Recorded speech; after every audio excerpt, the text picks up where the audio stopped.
Bonjour, je suis Sébastien Côte, le fondateur de Mon Territoire Numérique et également le créateur du programme Startup Trainer. Suivez-moi. Startup Trainer est un programme d'accompagnement des startups françaises à l'international qui a été créé donc en 2015 à l'occasion de l'ouverture de l'Eureka Park ici au CES de Las Vegas. Et déjà à l'époque, la région PACA alignait une belle délégation de startups. Alors, la région PACA est toujours là, cette année avec 15 startups que je vous invite à découvrir et que nous rejoignons tout de suite.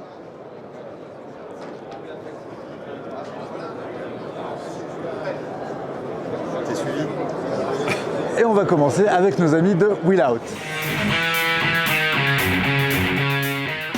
Antoine Agnetti, bonjour. Vous êtes Bonjour. cofondateur de Willout, société numérique spécialisée dans l'événementiel. C'est votre deuxième présence au CES, cette année en 2024.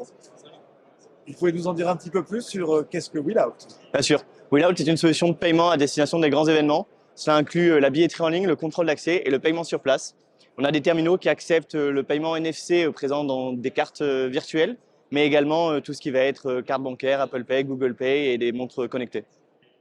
Combien d'événements déjà équipés par Willout? Plus de 3000 événements, principalement en France, mais également en Belgique et au Maroc. Et la raison de votre présence au CES cette année?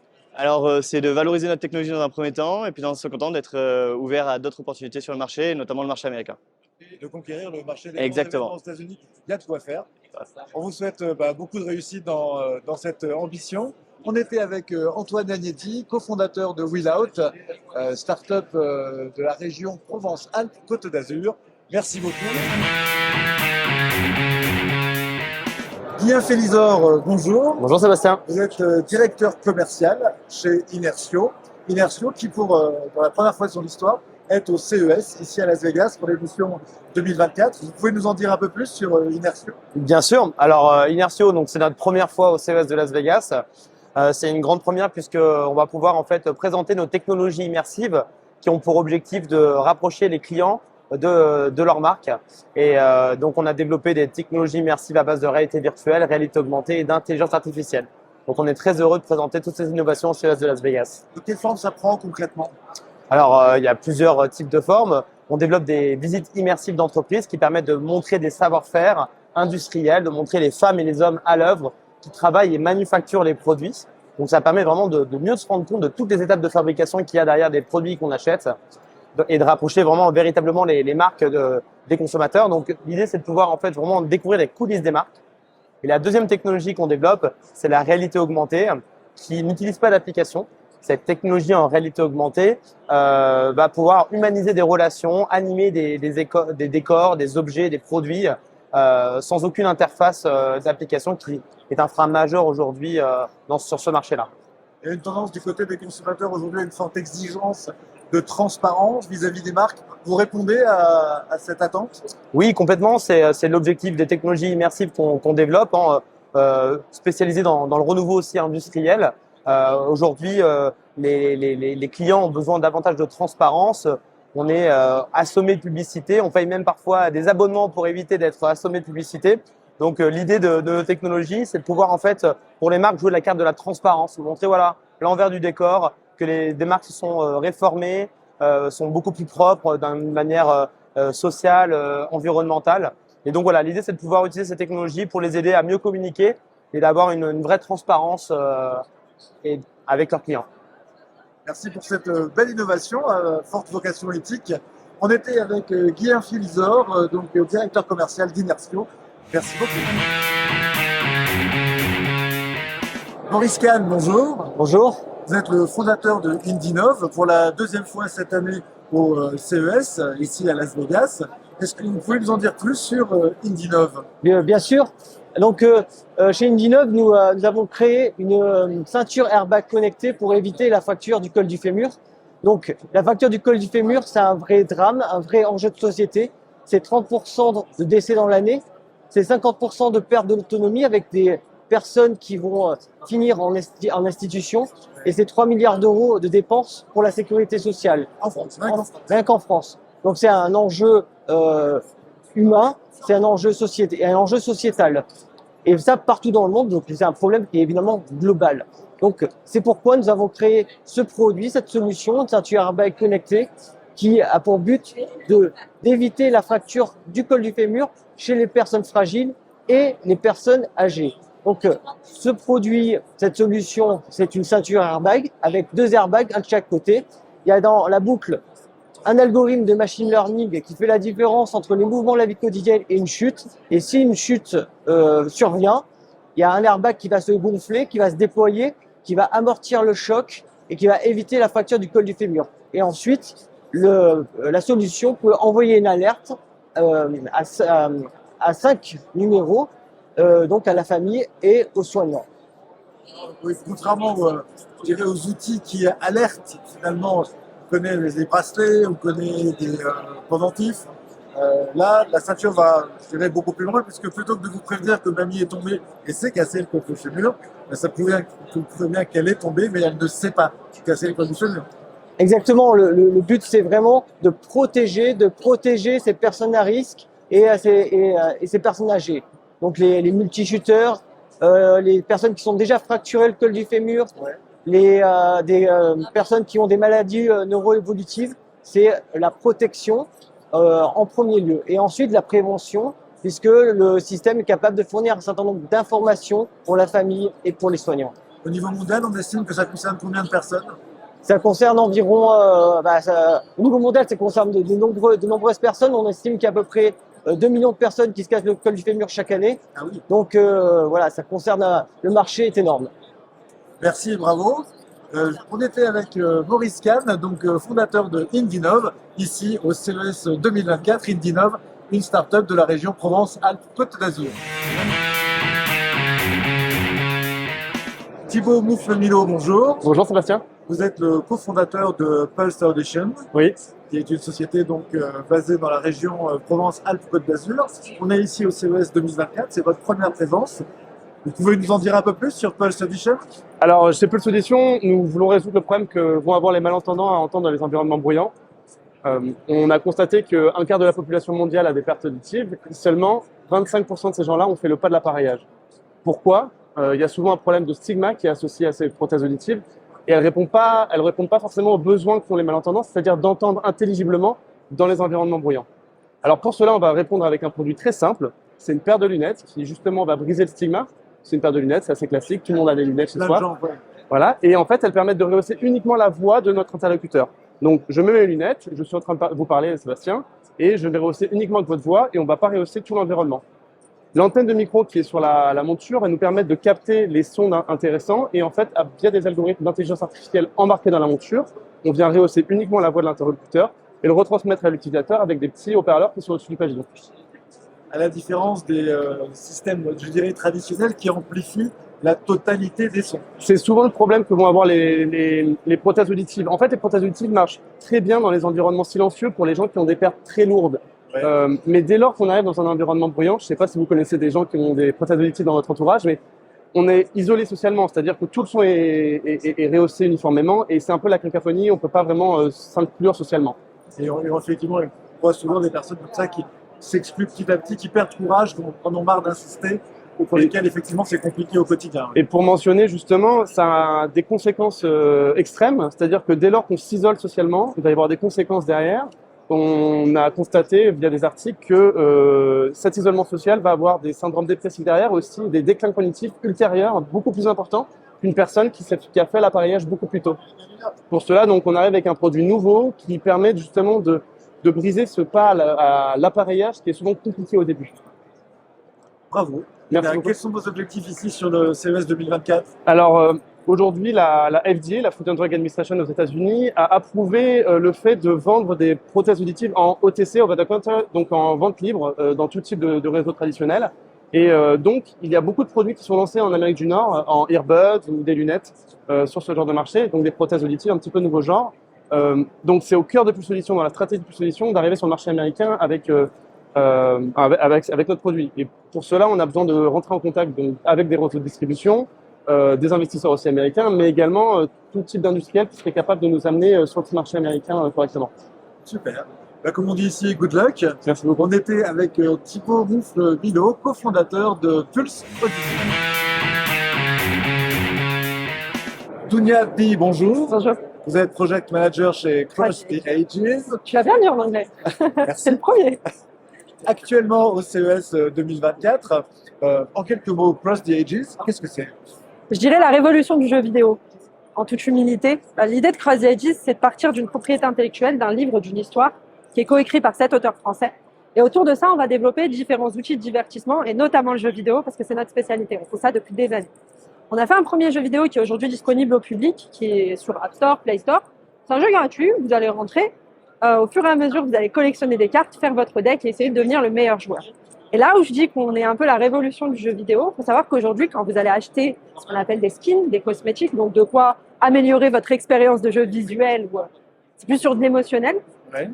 tout cet argent que vous allez mettre va à l'éditeur du jeu vidéo. Aujourd'hui, vous ne recevez rien, vous n'avez pas d'argent en jouant en vidéo, ça se saurait, ce serait plus facile.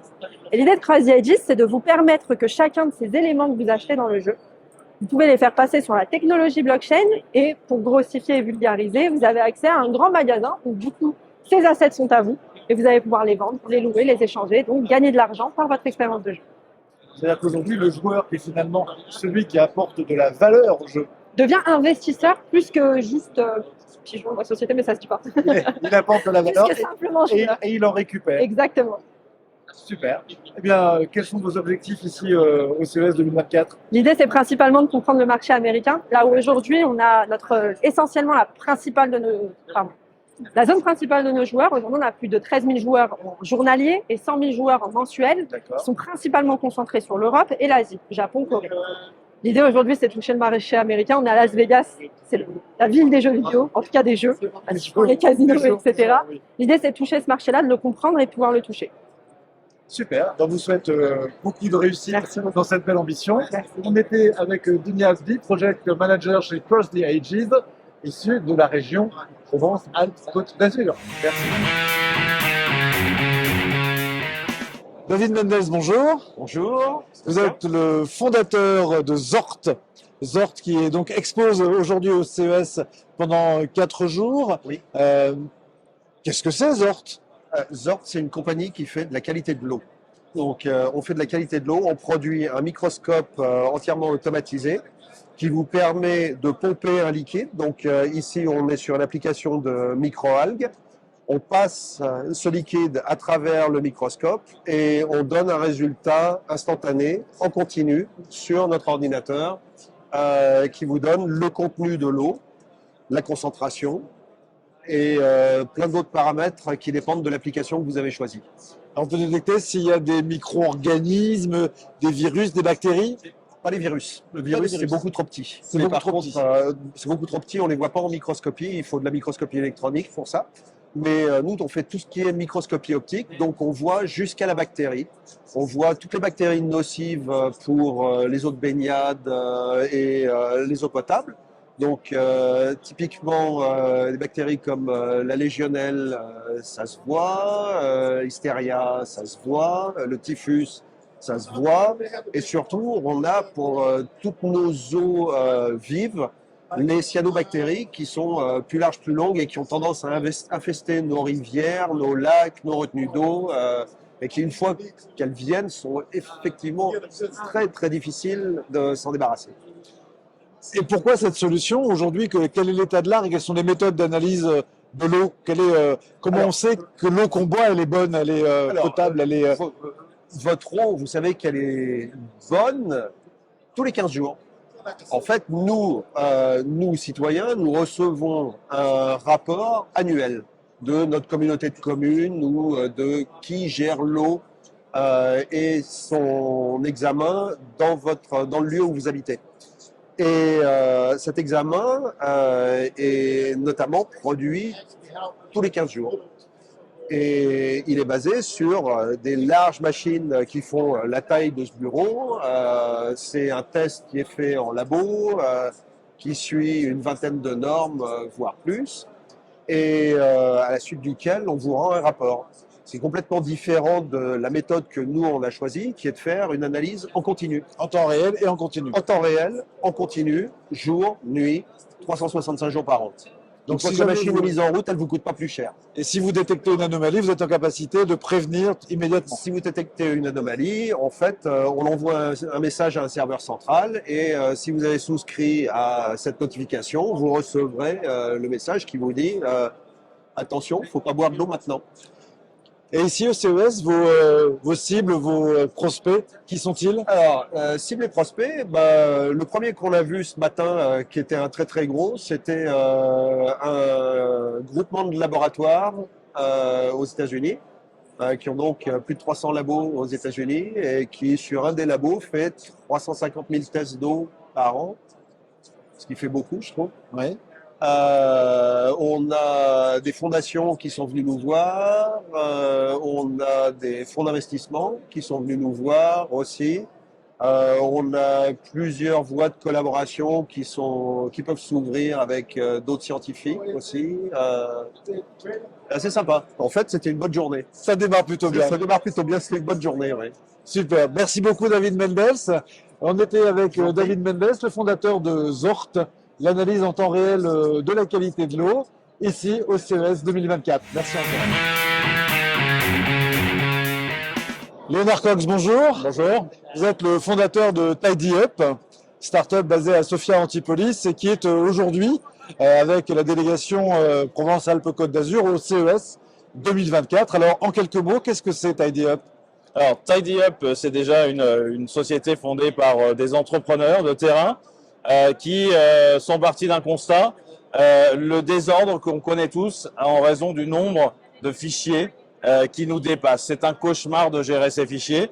Et donc, Tidy Up Technology est un éditeur de logiciels qui développe des solutions pour simplifier le quotidien grâce à l'intelligence artificielle. Notre première solution est baptisée Tidy Up. C'est un logiciel de rangement, de classement et de recherche des documents qui utilise l'intelligence artificielle et qui simplifie le quotidien. C'est relativement simple. On se connecte enfin à toutes les sources de données, de documents. On propose des modes de visualisation. On redonne le contrôle sur l'ensemble de votre patrimoine documentaire. Notre intelligence artificielle fait le travail pour vous. On vous donne des statistiques, des métriques et ça vous permet enfin de travailler avec un outil collaboratif qui est endossé et pris en main par tous les utilisateurs d'une façon très simple. Fini le cauchemar de ce rangement et de ce classement de cette masse de documents et vous gagnez avec Tidy Up. Ici, on est au CES Las Vegas, $1000 par collaborateur et par an en utilisant notre solution. Ah oui, le temps perdu à chercher les documents, aujourd'hui, constitue un coût significatif? Exactement, exactement. C'est 30 minutes par jour que l'on perd à ranger et rechercher des documents, ramener Par jour et par salarié. par jour et par salarié. Donc, ramener à l'année, ça a des coûts colossaux, un minimum de $1500 ou de jusqu'à 2000 ou $3000 par salarié et par an sont perdus dans le rangement et la recherche. Et là, avec l'intelligence artificielle, on vient analyser, classer, ranger automatiquement tout votre patrimoine documentaire. Vous savez enfin combien vous avez de documents, qui modifie les documents et vous y accédez rapidement et facilement.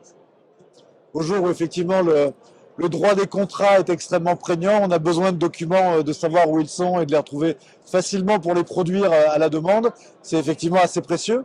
Oui, facilement, rapidement, ce sont des tâches répétitives qu'on fait traditionnellement. Là, l'intelligence artificielle vient automatiser tout ça. On simplifie la vie, on vous donne de la sérénité naturellement, on vous fait gagner en productivité et puis on trouve les bons documents. Quand on a des issues juridiques, on trouve les bons documents.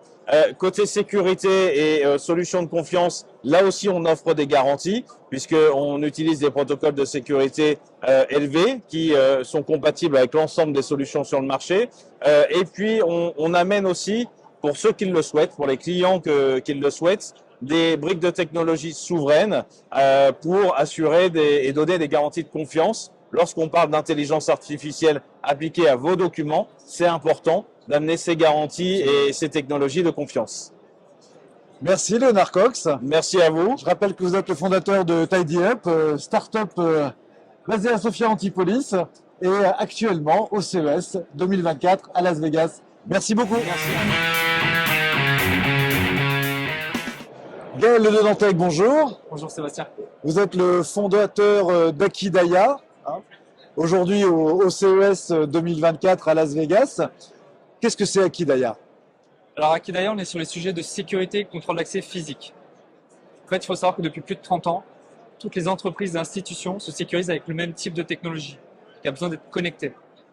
Qu'il s'agisse de badges, de QR codes, d'applications mobiles ou même d'une empreinte digitale, tous les lecteurs, vous savez, qu'on voit sur les portes, vont systématiquement récupérer un identifiant pour l'envoyer sur une centrale d'accès. Une base de données avec tous les identifiants qui sont autorisés à rentrer ou pas. Ce qui veut dire qu'aujourd'hui, toutes nos entreprises et institutions se sécurisent avec des solutions qui sont connectées. Il y a besoin d'une architecture. Ouais. Ce qui veut dire que c'est compliqué à installer et que c'est cher. Si c'est connecté, il y a un risque d'attaque cyber. L'intrusion cyber, oui. Exactement. Et ensuite, s'il y a besoin d'une architecture, ça veut dire que ça devient très complexe de sécuriser des sites qui sont éloignés, voire impossible de sécuriser des sites complètement isolés. Okay. Et avec Akidaya, en fait, on a réussi à supprimer le besoin d'infrastructure sur la porte. C'est-à-dire qu'en fait, on a réussi à décentraliser les droits d'accès. Et du coup, on se retrouve avec un petit boîtier, comme celui-ci, qui à la place des lecteurs traditionnels qui sont connectés, en fait, va être totalement non connecté parce qu'il n'a plus besoin d'être relié à une base de données. D'accord. Du coup, il va se comporter comme une boîte noire, pas connecté, il ne va stocker aucune donnée utilisateur, et du coup, on n'a plus besoin de le paramétrer. Et on peut le brancher en 5 minutes sur n'importe quel système d'ouverture, même sur des sites complètement isolés. Et c'est du coup protégé d'un risque de cyberattaque. Et comment la personne qui se présente alors sur un chantier, sur un site protégé, sur un site temporaire, comment elle ouvre la porte avec ce boîtier-là? Avec son smartphone? Alors exactement, c'est-à-dire que les accès ont été décentralisés sur le smartphone des utilisateurs. Et lorsqu'ils arrivent à proximité du système d'ouverture, on va pouvoir tout simplement déverrouiller l'accès, même si le téléphone n'est pas connecté et même si le boîtier en fait n'est pas connecté. Et ce qui ouvre clairement de nouveaux usages. Dans le monde de l'industrie, pour sécuriser des sites de production, de stockage, des locaux techniques qui sont complètement isolés. Comme tu l'as évoqué, les chantiers de construction qui sont des sites temporaires, qui avant, en fait, en termes d'investissement sur la partie sécurité, c'était de la perte sèche financière. Là, aujourd'hui, ils ont une notion de retour sur investissement. Au lieu de faire un chèque pour sécuriser chacun des chantiers, ils prennent notre boîtier, le branchent, le chantier se termine, ils le débranchent, ils le rebranchent sur un autre chantier. Et je vois que cette année, vous avez glané un Innovation Awards. Ils étaient rares cette année.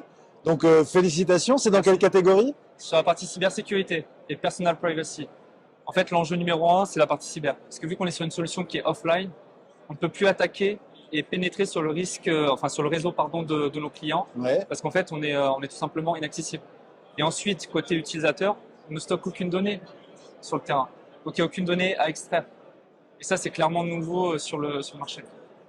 Merci Gaël Le Dantec. Je rappelle que vous êtes le fondateur d'Akidaya, start-up de la région Provence-Alpes-Côte d'Azur et honoree des Innovation Awards 2024 ici au CES. Merci. Christophe Allan, bonjour. Bonjour. Vous êtes le fondateur de Advanced Tracking, aujourd'hui au CES, pour lancer votre dispositif de communication, on va dire, multiservice pour l'ensemble du monde de la marine, du nautisme, des plaisanciers. Vous pouvez nous en dire un peu plus? Oui, bien sûr. Aujourd'hui, il y a 14 millions de propriétaires de bateaux à travers le monde qui ont besoin de sérénité, de sécurité et de systèmes de communication à bord des bateaux. Donc, les systèmes existants sont plutôt complexes et pas faciles à installer. Et par exemple, je donne des exemples. Si vous voulez partager votre navigation avec vos amis, il faut un système, une balise de géolocalisation. Si vous voulez sécuriser le bateau contre l'intrusion, le vol, il vous faut une alarme.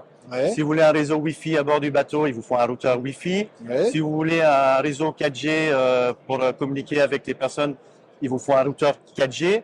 Et on va encore plus loin, s'il vous faut un système satellitaire, bien, il vous faut un ensemble satellite. Dédié, Donc tous ces systèmes-là qui sont multiples, à installer, sont pas faciles à installer sur le bateau et très très chers.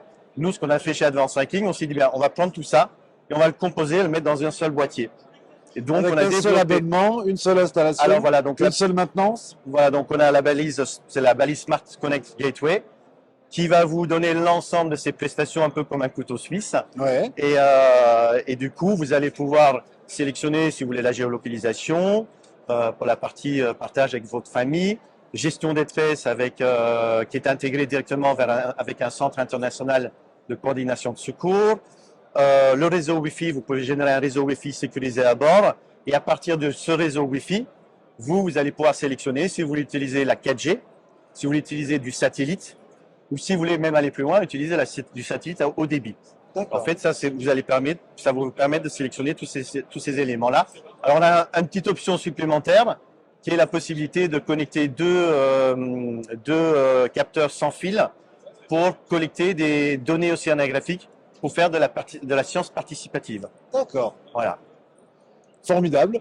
Le salon démarre bien? Le salon démarre très très bien. Ouais, plutôt très bien, plutôt satisfait pour le premier jour. Fatigué, mais ça va. Super.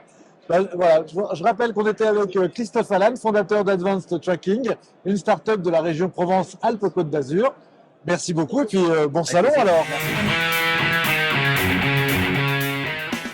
Doudou Tamba, bonjour. Bonjour Seb. Vous êtes le fondateur de Tamba Labs et vous lancez au CES 2024 Reptic qui est là. Alors, est-ce que vous pouvez nous en dire un petit peu plus? Avec plaisir, on va en parler. Reptic, c'est un nouveau répulsif naturel de moustiques. On est parti d'une plante endémique, une plante répulsive naturellement de moustiques. On a isolé l'actif, nous l'avons reformulé et au final, on a obtenu le meilleur répulsif de tous les temps. Il est efficace 8 heures à 100%, il n'y a aucun moustique qui vous touche. On a déposé un brevet, autorisation de mise sur le marché obtenu en France. Ouais. C'est le meilleur système de français, le plus rigoureux. On est arrivé à obtenir ça, c'est une nouvelle fabuleuse. Et là, le produit, il est mis sur le marché à partir d'avril 2024. Il sera en pré-vente en France et en Europe, disponible en ligne, mais également très rapidement, avant l'été, en magasin spécialisé, spécialement pour les JO. Et pour accompagner le lancement de notre produit, nous avons développé, et c'est ça qui nous amène ici au CES, c'est un diffuseur intelligent connecté qui permet de monitorer la quantité de produits qu'on va envoyer dans l'air qu'on va respirer. Et ça n'existe pas encore au monde parce que nous avons des capteurs très très sensibles que nous avons développés qui permettent de monitorer, de savoir quelle est la quantité exacte de répulsif qu'on va envoyer dans l'air. Et en plus de ça, ça va permettre de monitorer la qualité de l'air que nous respirons. Donc c'est un 2 en 1, on a plusieurs innovations en un seul produit. Et l'intérêt de cette molécule naturelle par rapport à des produits chimiques, et on m'avait parlé d'une capacité d'accommodation, voire d'habitude de la part du moustique sur les produits chimiques. Est-ce que c'est le cas sur les molécules naturelles? Absolument, c'est le cas dans toutes les molécules. Là, actuellement, l'OMS dit que les moustiques sont résistants à tout ce qui peut exister actuellement comme molécules chimiques au monde. Et donc, on s'est dit, il faut protéger cette molécule-là parce qu'elle est très très efficace, elle peut sauver des vies. Il ne faut pas que les moustiques soient très très vite adaptés. Donc, nous avons créé ce système de diffusion qui permet de monitorer, d'envoyer la quantité strictement minimale nécessaire pour ne pas trop charger les moustiques et entraîner un phénomène de résistance accrue. Si on en diffusait plus, il se mettrait à mettre en place des résistances. Absolument. Et de fait, ça ne servirait plus. D'accord. C'est super. C'est des êtres très intelligents. Il faut rappeler que les moustiques étaient là avant les dinosaures. Et ils seront probablement après nous. C'est ça. Donc il faut être intelligent et s'adapter à eux aussi. Intelligent mais teigneux parce qu'il tue combien de personnes dans le monde chaque année? 1 million de personnes qui meurent par an à cause du moustique. Et ça, c'est une donnée OMS, c'est une moyenne. Ça pourrait être beaucoup plus. Parce qu'il transmet la dengue, le chikungunya, Zika, qui existe actuellement de manière en transmission endémique, même en métropole. Donc ça va devenir un problème de santé publique. Il faut qu'on ait des outils. Et nous, en France, dans le sud de la France, nous avons une innovation mondiale qui va, je pense, révolutionner le marché. Merci beaucoup. On était avec Doudou Tamba, fondateur de Tamba Labs, une start-up de la région Provence-Alpes-Côte d'Azur. Merci Doudou. Merci Fred. Merci Fred. Franck Chénas, bonjour. Bonjour. Vous êtes le fondateur de Biomitech. C'est ça. Aujourd'hui au CES 2024 à Las Vegas. Est-ce que vous pouvez nous dire ce que c'est que Biomitech? Biomitech est une start-up qui dépollue l'air intérieur et intérieur grâce aux microalgues. On utilise le biomimétisme, qui est la faculté qu'a un être vivant à dépolluer. Là, dans notre cas, c'est le CO2 par exemple, et à le transformer. On prend le CO2 comme le ferait un arbre et on le transforme en oxygène de façon naturelle. Le photosynthèse nous aide, grâce au soleil, à transformer naturellement le process. Et quel est le produit phare que vous lancez cette année à Las Vegas? On a lancé deux gammes de produits. La première gamme est liée directement à l'air intérieur, puisqu'on a un nouveau modèle qui s'appelle le Biorban 1, qu'on a habillé exactement de la même manière qu'on pourrait le faire avec le Biorban 2, et qui sert à dépolluer l'air intérieur. Dans les volumes assez petits, puisqu'en fait, petits relativement élevés, puisqu'en fait on a 30 personnes qui peuvent rentrer dans une pièce et toutes les heures on va renouveler l'air de cette pièce. Donc on pense à des écoles, à des bureaux, à des lieux comme ça. Exactement. Open space, écoles, ce sont typiquement notre cible. Ensuite, on a, donc toujours dans la même gamme, mais avec des produits supérieurs, on va traiter 3000 cubes heure et on va avoir un produit qui va être utilisé intérieur-extérieur de la même manière. On peut l'utiliser à partir du moment où on a de la hauteur, puisque c'est un produit qui fait 4 mètres d'un haut. D'accord, donc dans des indoors en usine par exemple, dans des unités de production, mais aussi dans les villes? On peut le mettre à l'extérieur dans les villes, dans les ronds-points, des endroits où on a de la tension de pollution, où on a du trafic, on a des endroits où on a régulièrement des bouchons. Des congestions. Voilà. Et quand on arrive à la fin de ce process, nous on ne produit que de la biomasse et de l'oxygène. Et aujourd'hui, le marché mondial pour ce type de produit, c'est quoi? Alors, il y a deux marchés. Donc, le marché 1, c'est celui de la capture directe de l'air, hein, c'est Direct Air Capture. Et le deuxième marché, c'est le marché du CCU, capture carbone d'utilisation. Donc, ça, c'est le marché industriel, sur quoi nous allons aller. Ouais. On va aller vers un produit qui va capter aujourd'hui 3000 m3. Le prochain va traiter 10 000 m3. Et on va aller dans l'industrie où on parle en tonnes et on va traiter 1 tonne heure. Et là, le produit va faire 8 mètres par 18 mètres. On a modélisé, ça fonctionne. Et un des éléments qu'on va rajouter à la technologie première, qui est celle du Biorban, pour le HIB High Impact Biofilter, c'est la possibilité de produire de l'énergie. C'est-à-dire qu'on va produire de l'hydrogène grâce toujours aux microalgues. Et enfin, à la fin, parce qu'il va falloir faire quelque chose de la biomasse, puisqu'il y aura une grosse production de biomasse, à la fin, il va falloir aussi détruire cette biomasse. Nous, on va la détruire et produire du biogaz. La valoriser, ouais. Valoriser, produire du biogaz. L'idée, c'est pour boucler complètement notre circuit économique et écologique, c'est de produire de la biomasse et en produisant du biogaz, on va capter aussi le CO2 qui sera produit chaque fois qu'on va métalliser. Donc, une fois qu'on aura fait tout ça, l'industriel va pouvoir réutiliser l'énergie qu'on va le produire. Et si on arrive à cycler tout ça, on va pouvoir essayer de réduire. Aujourd'hui, quand on regarde nos modèles, plus que modèle, puisque le prototype a été créé, sur le prototype, on arrive à récupérer 80% de CO2. On arrive à récupérer 98% ou 95% de particules fines. Alors voilà, on est sur la bonne voie. Et c'est ce type de produits qui vont nous aider demain à répondre aux accords de Paris, à aider des villes à être moins polluées et également à créer une énergie supplémentaire qui sera, elle, verte. Merci Franck Scheinertz. Je rappelle que vous êtes le fondateur de Biomitech, start-up de la région sud de Provence-Alpes-Côte d'Azur, actuellement au CES 2024 à Las Vegas. Merci. Carlin, bonjour. Bonjour. Vous êtes le fondateur de Helio Water, start-up de la région Provence-Alpes-Côte d'Azur. Vous êtes aujourd'hui au CES 2024 avec la Sphère. De quoi s'agit-il?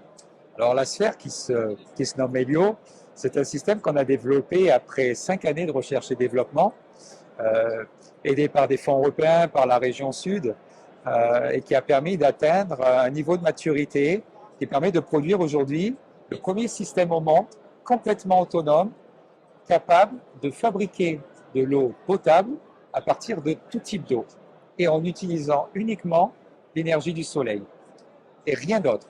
On n'a pas de filtre à changer, il n'y a pas de consommable, il n'y a rien. C'est un système qui est simple à comprendre, simple à utiliser, simple à installer et qui est très peu cher à l'utilisation puisqu'il n'y a pas de maintenance.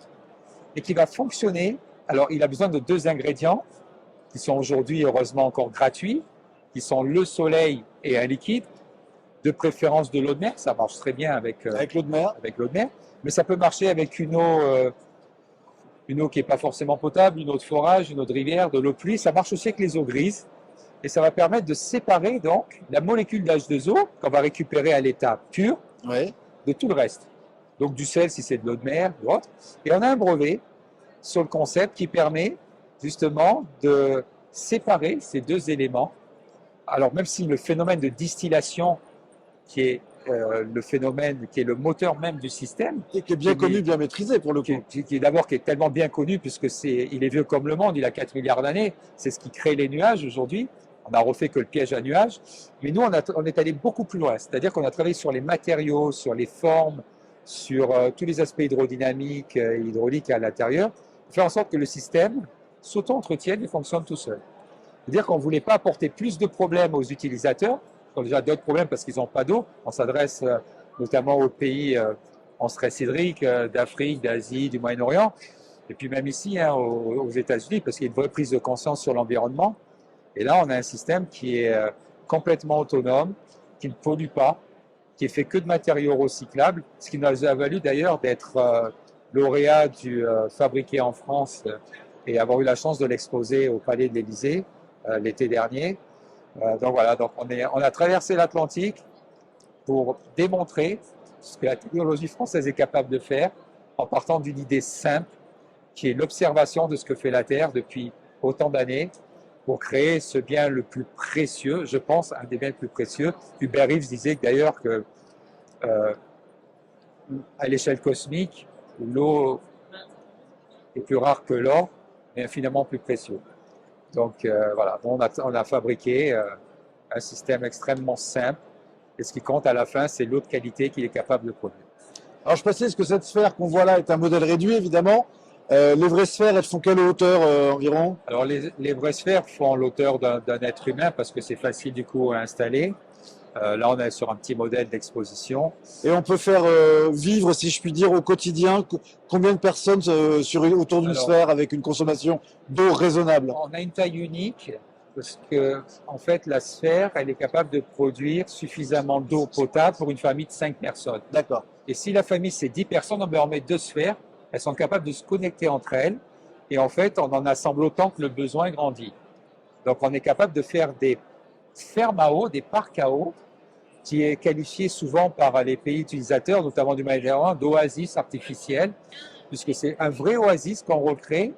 On prend du soleil qui est dans le pays, on prend l'eau de mer ou de l'eau qui est pas l'eau turbide d'un cours d'eau. Et on recrée ce bien le plus précieux pour la vie, qui est l'eau potable. Et on va vraiment au bout de l'exercice, puisqu'on va même jusqu'à la mettre en bouteille, faire des analyses pour la rendre conforme aux réglementations des pays qui accueillent le système.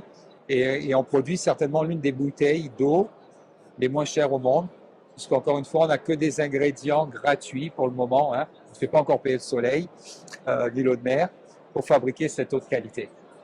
Thierry Carlin, merci beaucoup. Merci. Je rappelle que vous êtes le fondateur de Helio Water et que nous sommes au CES 2024 pour y présenter la sphère Helio Water. Gérard Philippi, bonjour. Vous êtes le fondateur d'Inveo et vous êtes aujourd'hui au CES avec votre équipe pour présenter la Batcave. Alors, est-ce que vous pouvez nous en dire un petit peu plus? Ça fait déjà plusieurs années qu'Inveo travaille sur l'effondrement de la biodiversité. Et avec le réchauffement climatique, les conditions sont aggravées, notamment pour de nombreuses espèces. C'est pour ça que nous avons créé Batcave, qui est un gîte artificiel connecté, qui permet de renforcer la disparition des gîtes des chauves-souris.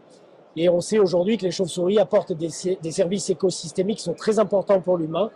Ce sont des espèces importantes pour la biodiversité.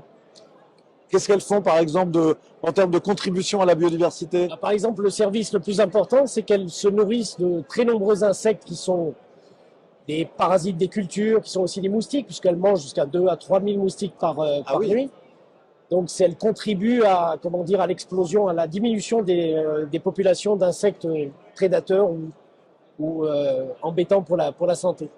Et aujourd'hui, sur le CES, vos cibles, quelles sont-elles? Aujourd'hui, ce qu'on voudrait, c'est développer ce produit connecté à différents niveaux, c'est-à-dire trouver des gens intéressés, par exemple, même dans le grand public, pour pouvoir partager cette connaissance à l'intérieur, puisque la Batcave nous donne beaucoup d'indications scientifiques, notamment du data, etc. Et un autre niveau aussi scientifique avec avec l'application de nombreux résultats sur la façon de vivre de la chauve-souris, l'espèce qui rentre à l'intérieur, comment elles se reproduisent, etc. On peut imaginer que des villes soient intéressées pour les mettre dans leur parc. New York, par exemple, a une grosse infestation de moustiques. Ça peut être aussi des clients potentiels? Voilà, oui, tout à fait, parce que chauves-souris sont aussi des bioindicateurs pour la biodiversité. Les bioindicateurs, ça veut dire qu'elles mettent en évidence qu'un écosystème peut être en bonne santé rien que par leur présence.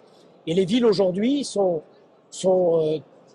menacées par cette perte, cette disparition de biodiversité. C'est pour ça que ce genre d'habitat, de micro-habitat pour les chauves-souris est important, parce qu'elle permet aussi de donner à la fois le gîte et le couvert pour les espèces qui font un petit peu la reconquête des villes aujourd'hui dans ces conditions. Gérard Philippi, merci beaucoup. Merci à toi. Je rappelle que vous êtes le fondateur d'Inveo et que vous présentez ici au CES 2024 Exactement. la Batcave. Merci beaucoup. Yacine Belkodja, bonjour. Bonjour. Vous êtes le fondateur de Nivotech. Exactement. Aujourd'hui au CES pour 4 jours. Oui. Alors, en quelques mots, Nivotech, qu'est-ce que c'est? À l'heure du réchauffement climatique, aujourd'hui, il est très important de pouvoir agir. L'impact des pompes à chaleur sur la consommation énergétique est très important et nous efforçons d'apporter une solution aujourd'hui de monitoring de ces pompes à chaleur pour réduire drastiquement l'impact de celles-ci sur l'environnement. Parce qu'aujourd'hui, la solution pompe à chaleur est présentée comme une solution vertueuse en termes de chauffage, mais aussi de climatisation. Et vous, votre objet, c'est encore d'améliorer sa performance? Exactement, parce que le nombre va considérablement évoluer. D'après l'ONU, on va multiplier par 4 en 7 ans le nombre de pompes à chaleur dans le monde. Donc la consommation énergétique va être importante. À l'heure de plus où de plus en plus de voitures électriques aujourd'hui sont utilisées, il va y avoir une carence en énergie à un moment donné. Donc nous, aujourd'hui, nous apportons cette solution sur les pompes à chaleur pour pouvoir diminuer à peu près de 15% la consommation efficiente. Et aujourd'hui, les cibles au CES, vos prospects, c'est les bâtiments tertiaires, les bâtiments industriels? Uniquement les bâtiments tertiaires pour l'instant. Immeubles de bureaux, centres commerciaux, exactement. Nous avons les sociétés de facility management, donc en cible, les exploitants de bâtiments, et des petites surprises que nous avons eues ce matin, que nous gardons encore pour nous, qui sont très intéressantes et qui vont peut-être nous faire changer de braquet. Un salon qui commence bien alors? Qui commence très très bien. Yacine Belkodja, merci. Je rappelle que vous êtes le fondateur de Nivotech, une start-up de la région Provence-Alpes-Côte d'Azur. Merci beaucoup. Rémi Pillot, bonjour. Bonjour Sébastien. Vous êtes le fondateur de PES Énergie, aujourd'hui au CES pour 4 jours, CES 2024. Alors, en quelques mots, c'est quoi PES Énergie? Alors PES Énergie, c'est un fabricant de groupes électrogènes zéro émission.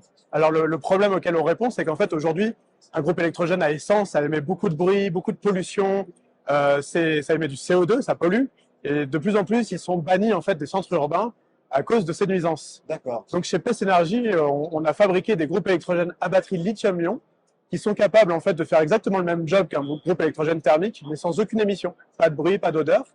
Ils sont capables de vous permettre de travailler sur une journée complète et dans n'importe quel environnement. Donc on est sur le cinéma, le BTP, l'événementiel.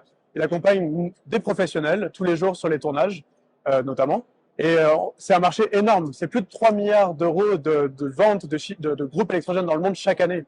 Donc aujourd'hui, nous, avec PES Énergie, on essaie de prendre une place notable pour permettre aux professionnels de réduire leur impact carbone.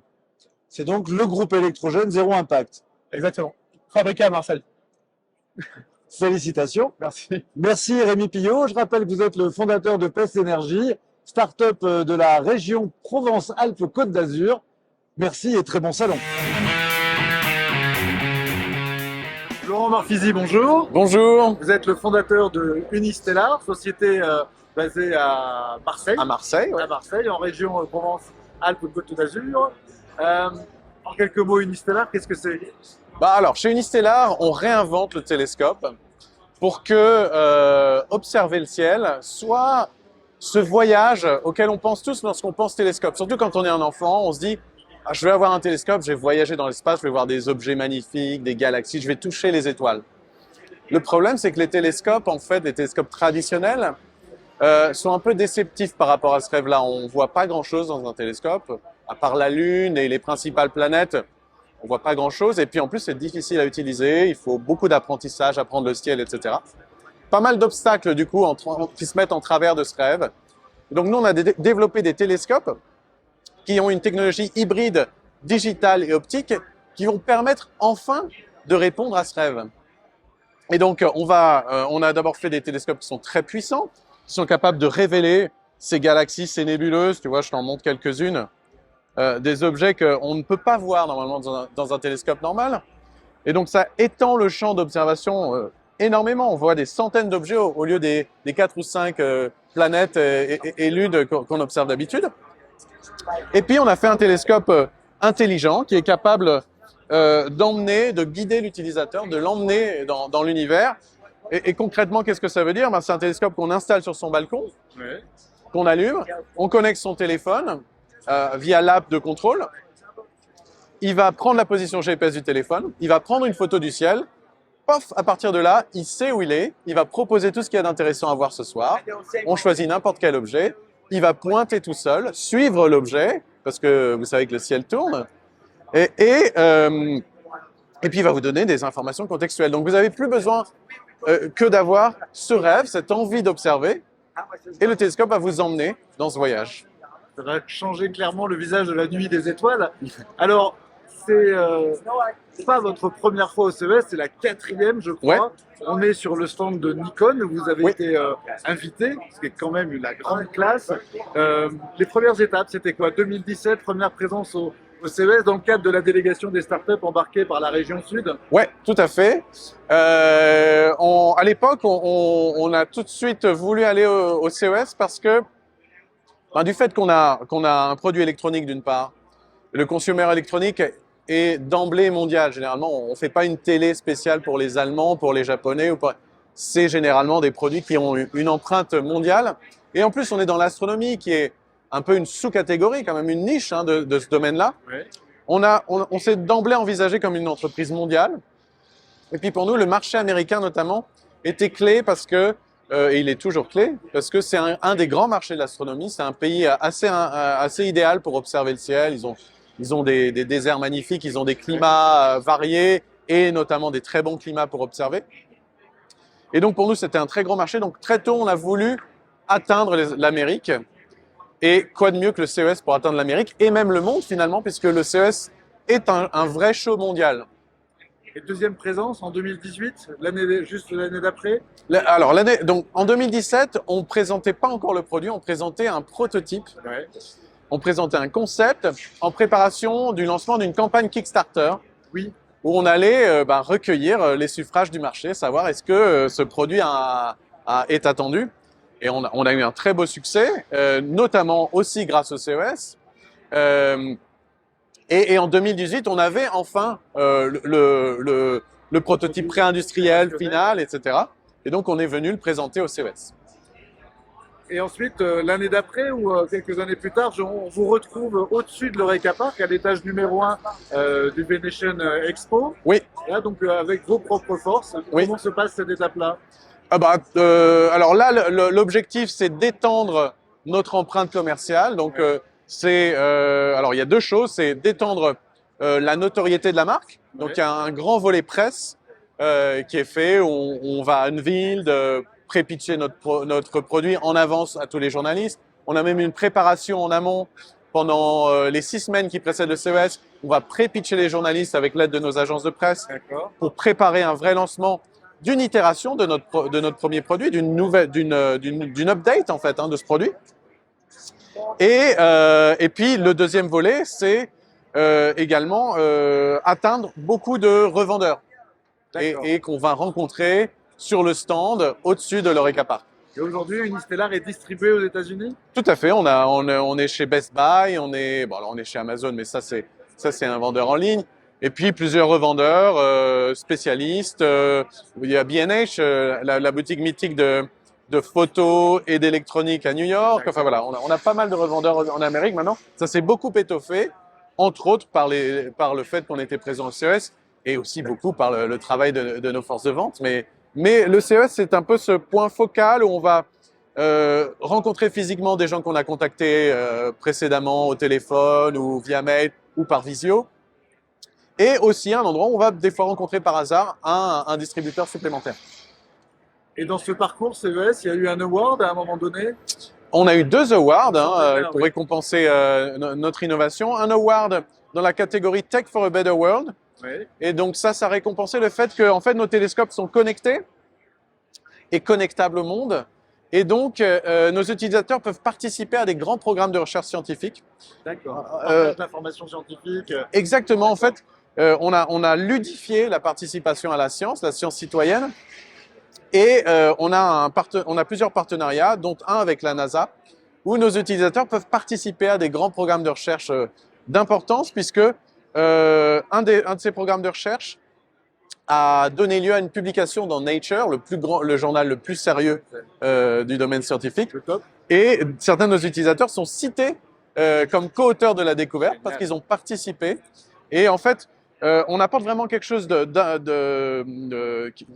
d'important pour les scientifiques parce que c'est la première fois qu'ils ont accès à un réseau mondial disséminé de télescopes. Et ça permet de faire des choses différemment des instruments qu'ils ont d'habitude. Donc c'est très complémentaire avec les instruments scientifiques. Et le second award, dans quelle catégorie? Et le second award, dans la catégorie Imaging, pour récompenser en fait la qualité visuelle qu'on apporte, la capacité de voir l'espace. Donc aujourd'hui, Unistellar, c'est combien de personnes? On est une quarantaine de personnes basées à Marseille. Tous basés à Marseille? Oui, alors pas tous basés à Marseille. On a 5 personnes qui font de la recherche scientifique qui est cofinancée par des centres de recherche, par la NASA, etc. D'accord. À San Francisco. D'accord. Et on a un vendeur aux États-Unis basé à New York. Super, magnifique. Combien de levées de fonds? Et est-ce que vous êtes encore dans une phase de levée de fonds? Alors, les levées de fonds, c'est important pour une entreprise hardware. Hein, il y a une intensité capitalistique qui est importante. Donc, on a fait 3 levées de fonds et on est encore dans une levée de fonds. On est encore en discussion avec des investisseurs car les projets et les idées sont nombreuses pour agrandir et continuer à démocratiser l'astronomie. Avec un objectif de combien, si on peut le dire, sur cette 4e levée de fonds? Là, on est sur au moins 8 millions d'euros. Oui, quand même. Oui. Là, maintenant, on commence à avoir une échelle. On a plus de 10 000 clients dans le monde, donc ça commence à faire. C'est une très très belle aventure. Merci beaucoup de la partager avec la communauté des startups effectivement de la région sud. Laurent Marfisi, merci beaucoup. Merci à vous. Ravi de vous avoir revu. Et puis une source d'inspiration pour toutes les startups de la région sud. À bientôt.